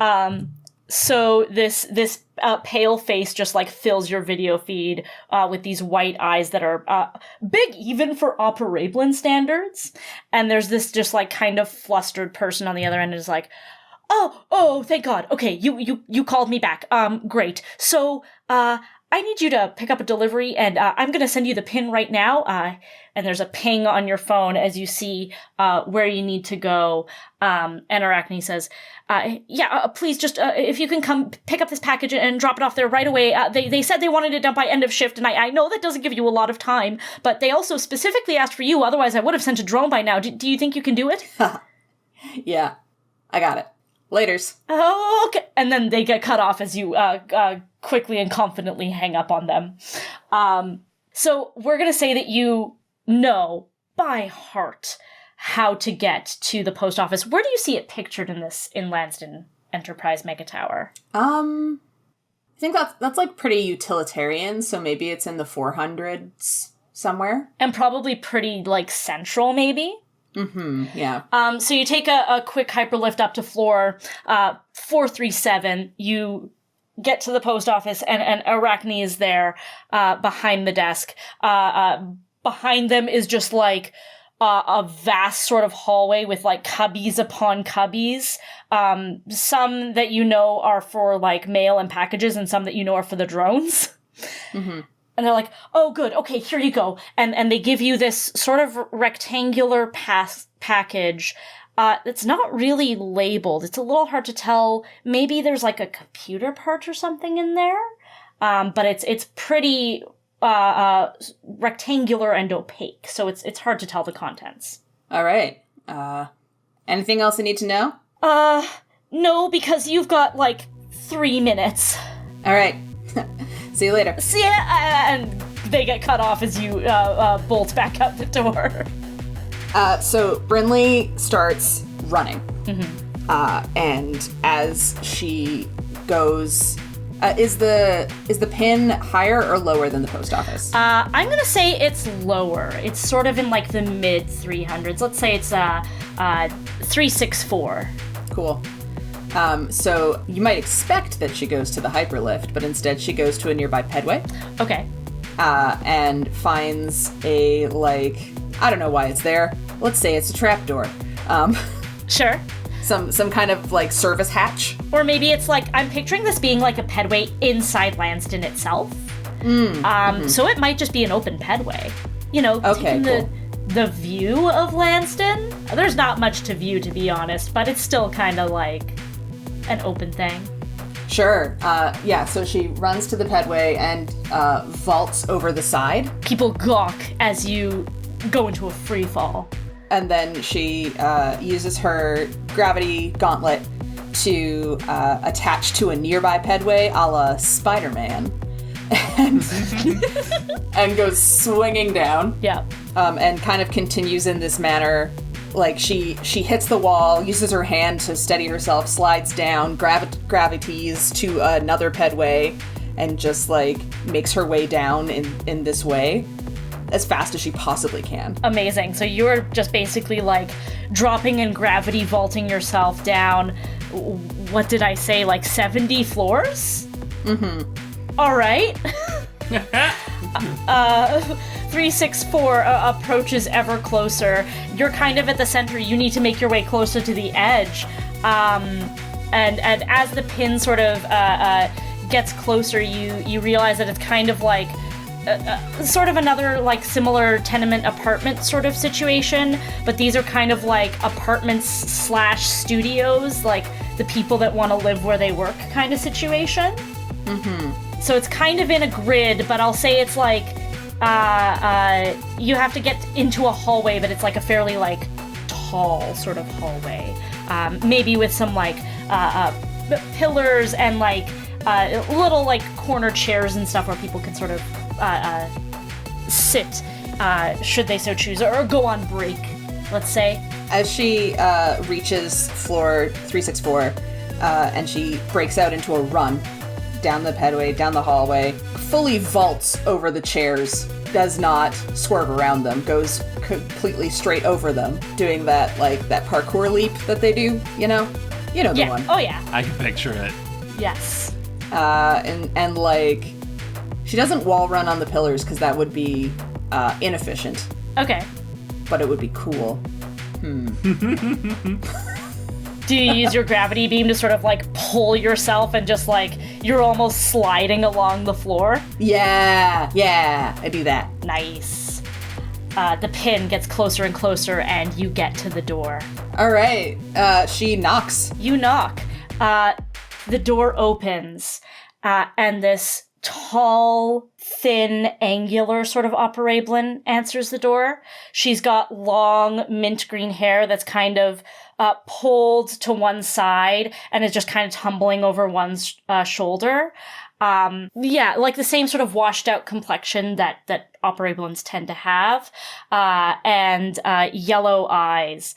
And she kind of, with these yellow eyes, like, looks you up and down, sort of leans out past the door frame and looks out the window and sees that the wall lights along the walls of the hallway are still, like, the sort of incandescent, or, like, maybe, like, more of a fluorescent white, actually.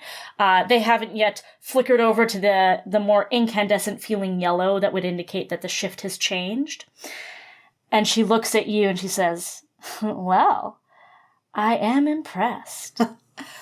Special delivery. Well, thank you so much. And she takes the package from you, grabs her phone, presses a button, and you hear a ping on your phone as the pin disappears, and the little, like, chung sound that indicates that you did get paid for this delivery.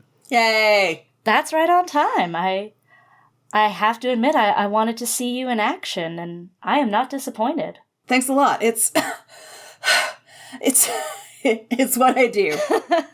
Seem a little out of breath there. I did run a lot. You didn't take the lift? No. That's way too slow. Well, dang. Color me even more impressed. My name's Hattie. I'm gonna be talking to the person that employs you, you seem to have a lot of potential. Nice to meet you, Hattie. I'm Brinley. Have you ever thought of delivering cross towers, Brinley? Oh my gosh. That would be awesome. That would be so great. Well, occasionally I have some deliveries that need to be made. I, of course, can't do them myself, but maybe we can pull some strings for you. That would be extremely excellent. Well, thank you so much for this very timely delivery, Brinley. You have yourself a good, new shift. You too. Take care. Laters. And you make your way down the hallway, your heart still pounding from the rush of this delivery that you made and your success and this exciting potential new opportunity. And you can clear your 1 style. Yay! Maeveline. Yeah. You break off from Brinley. You said that you were engrossed in your own phone, and you have every right to be because you have several missed messages from a contact named Charla, and you have just one missed call from a contact in your phone that you've just named the Warden. I see. Yeah, Maeve throws her, I mean, she's already riding her board, but kicks off again and starts to sort of lean into it a little harder. Yes, because you need to get back to the Arborist Temple. You know that your friend Charla has an event going on in her honor that you need to get to, and you can't be late. Yeah, she looks down at her phone and is like, fucks, I completely forgot, and kicks off. I think she's going pretty full tilt to try and get back in time, but also takes a moment to sort of revel in just like the emptiness and the isolation. I think she's not entirely a social person, and having this moment not just away from the crew but away from everyone, the public, the tower, just like takes a moment to enjoy it as it's whizzing past. Yeah, I like that. You and this is especially on floor 2. It's pretty quiet. It's pretty empty. And you can just feel the air sort of rushing past you, and just this quiet as you make your way towards the hyperlift that is going to take you up to the Arborist Temple. I have thoughts about this, but what does the Arborist Temple look like? Ooh, honestly, I hadn't considered it much. I think it's, I get big, like, church in a mall vibes. Yes. In the, like it's trying to capture some of because the Arborists are an order of monks from Thenis Spar, and in Thenis Spar there's a lot of ancient architecture and old installations, and I think here, just by virtue of when first contact between dimensions was made and stuff, I think this was built a lot more recently, and out of necessity, the whole world being 3 big towers, I think it's, it is an indoor temple taking advantage of whatever space is available, so it's trying to emulate some of that grandeur, but it just kind of can't based on where it is. Yeah, I like that. It's like a beautiful, ornate carving, and right beside it is the equivalent of a jugo juice. Exactly, yep. Incredible. So you make your way there. I think there are like a couple of sort of sections to this temple, right? There's probably dorm rooms and classrooms and stuff like that, kind of baked into some of the upper floors and surrounding areas. But you are headed for the sanctuary, and you rush in.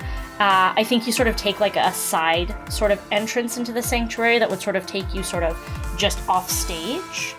Because that is where you anticipate your friend Charlotte to be, and your anticipation is correct.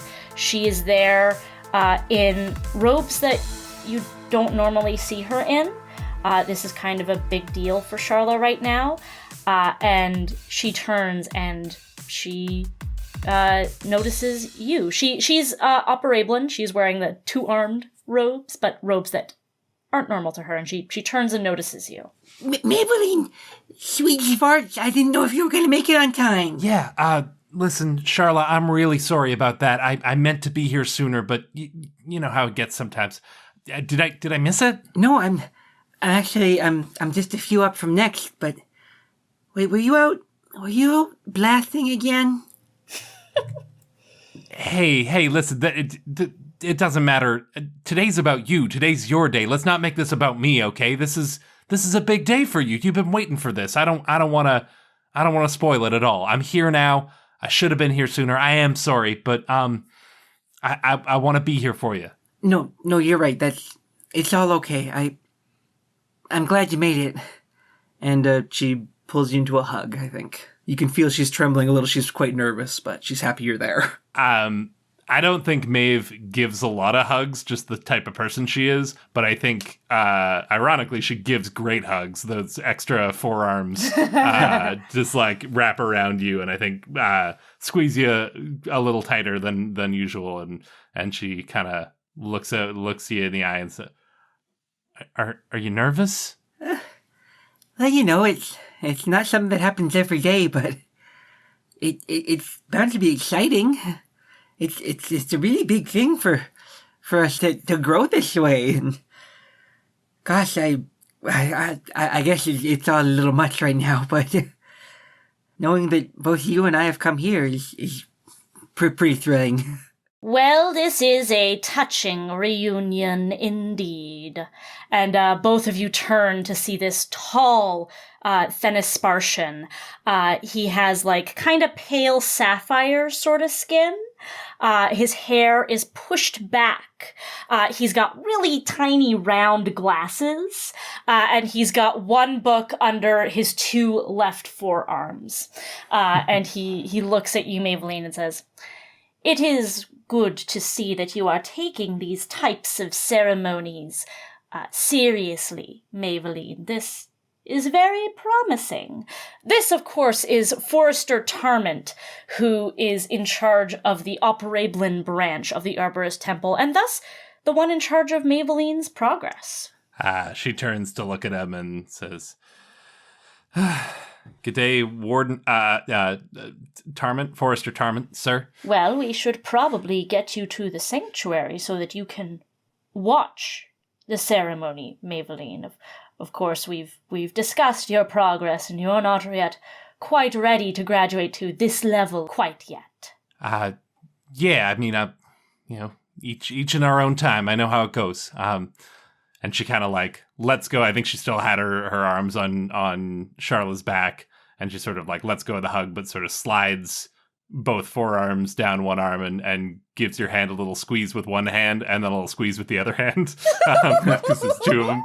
And then says, "I'll see you in there. You're going to be great." And follows after Tarmant. Tarmant kind of just gives you sort of an approving look and a nod as the two of you make your way to the sanctuary. You take your seat in one of the aisles, and Tarmant goes off, and you sort of watch this ceremony unfold, and you see Charlotte take the stage, and an arborist there is speaking to her, and she's nodding, and it is very important, and you're very happy for her, but you can't help but feel your eyes kind of start to glaze over a little bit, and just sort of continuing to think back on the run that you had, and not fully taking in, you're there for your friend, but the overall ceremony just kind of washes over you in this moment. And you can clear your one style. Trev 4. Your prime directive has taken over, and you make your way to the Kindred Multiversal Mega Tower. You enter the remnants of an old mall, and the faded sign overhead says Zenith 98 Hub. Your navigation technology is impeccable as you move through neglected employee hallways of the mall, through an old sort of maze, and eventually find yourself in the neglected employee hallways of an old call center on floor 2. And that is how you make your way back into the legal areas of Kindred Multiversal Mega Tower. You take a lift back to the repurposed robotic personnel where you are stationed. What does this place look like? This is one of the many rooms on this floor. It's not a huge space. It's a relatively smaller space where There's a desk up at the front. You can see all these like different parts up hanging on the wall that change week to week depending on what's available and what's sold and everything. But if people want to rent a robot or buy robot parts, this is the place you can come to get a good deal.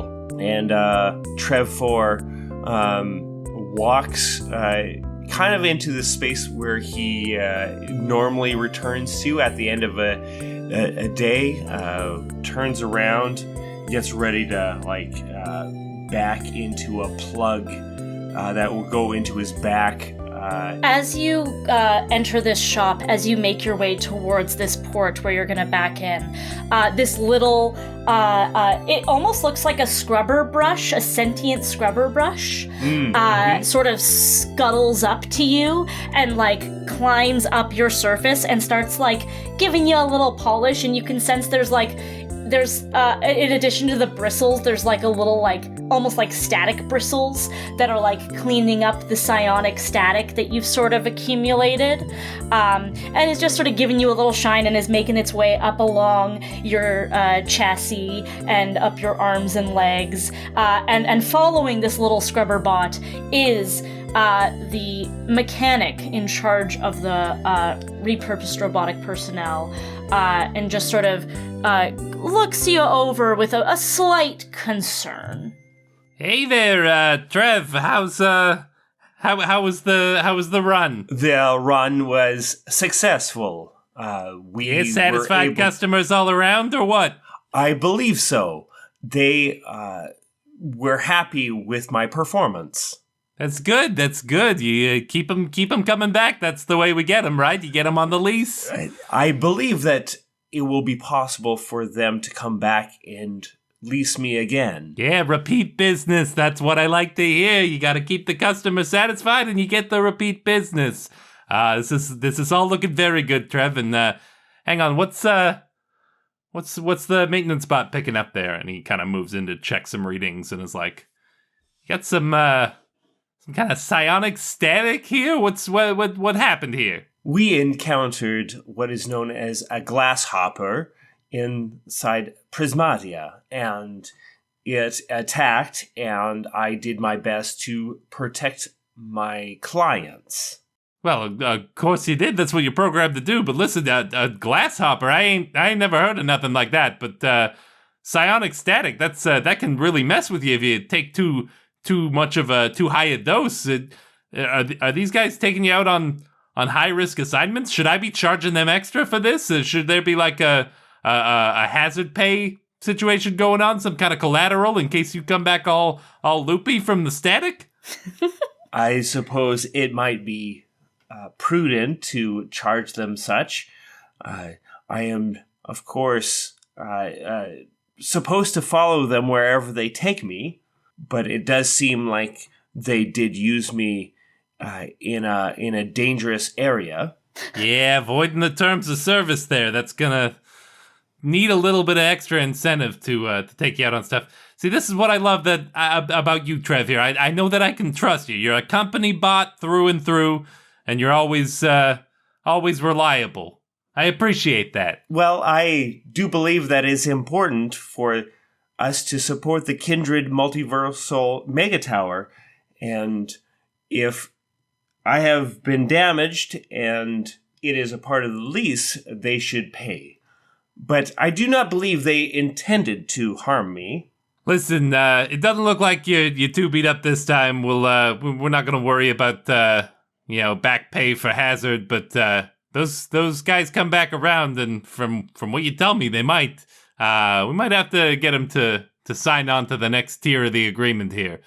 You did good, Trev, though. You did real good. Thank you. That pleases me to know that I have done well. I want to make sure that I am helping. This pleases me. Yeah, you real operabilitarian, up with people. I get it. Listen, plug yourself in and go night, all right? I got other stuff to tend to. Indeed. The mechanic goes off on his other business. The scrubber bot scuttles down your leg and off to do its own business, leaving you with the port. Before the scrubber bot leaves, I want to turn towards it and I appreciate the job you did. And I take once again, my right thumb opens up. And I put a little a star sticker on it, and it has like a few of these covered in star stickers. That's right. Yeah, it's you have no idea where they came from. This is the first one that you've given it, but it is covered in star stickers. It means it probably does pretty well. It's pretty good at its job, clearly. Mm-hmm. Yeah. And the little scrubber bot beeps out, "It's a living" in Morse code. Yeah. And it scuttles off to do its business, leaving you with the port. And I back myself into it. I'm facing forward as the plug goes into my back, and I go through the normal routine, which is I upload all the data that's I've recovered over the course of the day, and I get my system updates. And then I receive my daily memory wipe, leaving me with no memory of what happened today. Ooh. That's right. All of the events of Prismatia just get deleted. And Trev 4, you can clear your one trouble. Yeah! Woldton Wick. You can just, like, walk up some stairs of this mall and get sort of through and onto the hyperlift. You're gonna get off first. You know, the Wicks kind of live a little bit higher up than you, but you do have this moment in the hyperlift with your cousins, Wanda, Wendy, and Whitney. And Wanda says, "Whew, well, that was pretty great there, Wolt." If you say so, Wanda, you guys know it's not really my thing to... I don't Slugblast to the same extent that you guys do. Well, but I mean, you could totally make a go of it. Yeah, you totally could. Well, you should just do it. I don't know. Ever since you guys got me this board, I've really used it for the virtual pet side of it more than I ever used it for the board. Whitney raises her eyebrow. Oh, don't give me that wit. Like, I think it's super cool that you guys do it. I don't know. I've never really had the drive for that, you know? Well, tell you what. In case you change your mind, Wanda takes your phone from you, and she kind of opens up the back and does something with it, and then shuts it, and then types something in your phone, and then she types something in her phone, and then she gives your phone back to you, and she's like, "There. Now you have the same access that we have with our phones, okay? You can reach us anytime from any tower, okay?" Oh, sweet. Wow. That's amazing. Thank you. You are so welcome. Yeah, you're welcome. Slugblast with us again, please. Well, yeah, I guess we'll see but thank you guys. I really appreciate it. Yeah, I mean, you're a good Slugblaster, Wolt.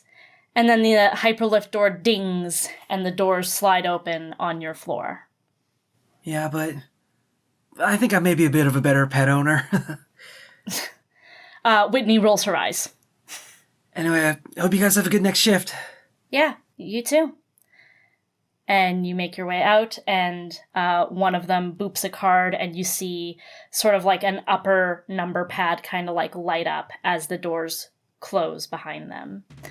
And you start to make your way home, and the shifts are changing. For some, the white lights are turning more yellow, and some light music starting to play.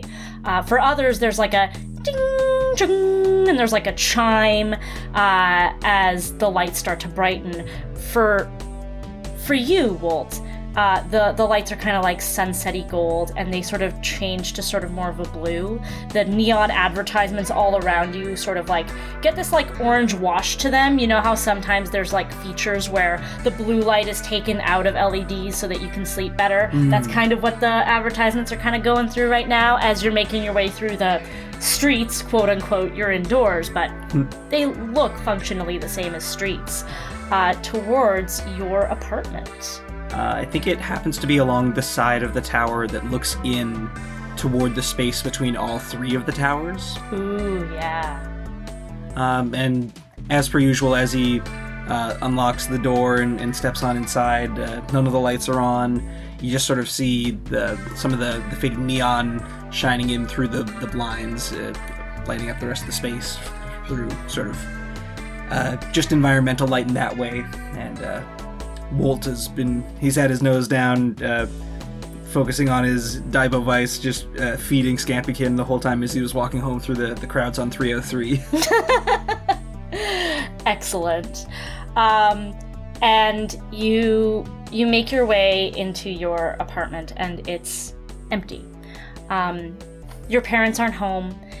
You vaguely remember them saying something about being away for the weekend, work stuff. That's in fact what prompted the Wicks to reach out to you in the first place. They knew you would be free, wouldn't really have much to do, and thought maybe this would be an opportunity to get you joining them. And I think you make your way into your sort of room. I want to know like a little bit more about Scampykin. Does he kind of just like live in the Tamagotchi the whole time? Do you ever sort of like bring him out otherwise? Yeah, I think he can sort of come out whenever Wolt chooses to sort of manifest him like that. For the longest time, he's had this board, which was part digital pet, part hoverboard, and he's been taking care of it. But only recently did he sort of stumble into the update that allowed him to do the hollow projection of his Daibokin. Oh, yeah. So for the most part, he's still mainly handling him in the Daibo Vice form, just as the Tamagotchi, and I think he just sort of like finishes feeding and cleaning him up and sets him down to bed if he can. And Scampy, it's like when he's in the device, it's a little more digitized what you hear from it, but it's like, scamp, skrrr, and he like tucks himself in. There's a little animation of a nightcap on top of him, that kind of thing. That's really cool. And Wolt, shortly after you sort of put Scampykin to bed, your phone goes off, and you check it to see that it is a message from, it just says W. Wick. That's just how they signed it. And it's and it says, "Talk soon." So like they're very much laying it on thick. But maybe this prompts you to sort of like go into your phone and sort of see the upgrades that Wanda made to it. Mm-hmm. And you realize maybe you go into the social media and you realize that you're seeing much more on your feed than you did before. Not just stuff from, your cousins on the higher floors, but you can start to see feeds from other towers and other devices. Whoa. They weren't kidding when they talked about broader access. And he spends a good chunk of the rest of the next shift here just looking through and seeing things about the different towers and what projects they're working on, what stuff they're touting. And it's kind of almost a weird culture shock to see this much different stuff compared to what he normally sees in Kindred on this feed. And you start to take in all of this information about not just your tower, but the other towers. And you are reading about Web Tower and about these initiatives that they have to make sure that they can adapt to life on Operablum, to the point that maybe even they can create the perfect Operablum. And you start reading about the Pinnacle project, and you start to put together that that's what Helix is a part of. And you read about the amazing initiatives that are happening across multiple dimensions, and you're a little bit surprised to learn that there's a Thenis Spartian establishment in a tower that's not kindred. And you read more about it, and you read more about arborism, and you put together that the symbol there is the symbol that was on Maeveline's jacket. And one of the last things that you read about is an article about this, courier service in Lansdowne, and it's titled, Meet the One Courier That's Not a Computer. And it's her. It's your old pen pal, Brinley. And you realize that you have a tool in your hands that can connect all of you together again. And you start to get the sense that what happened in Prismatia was just the beginning of something bigger.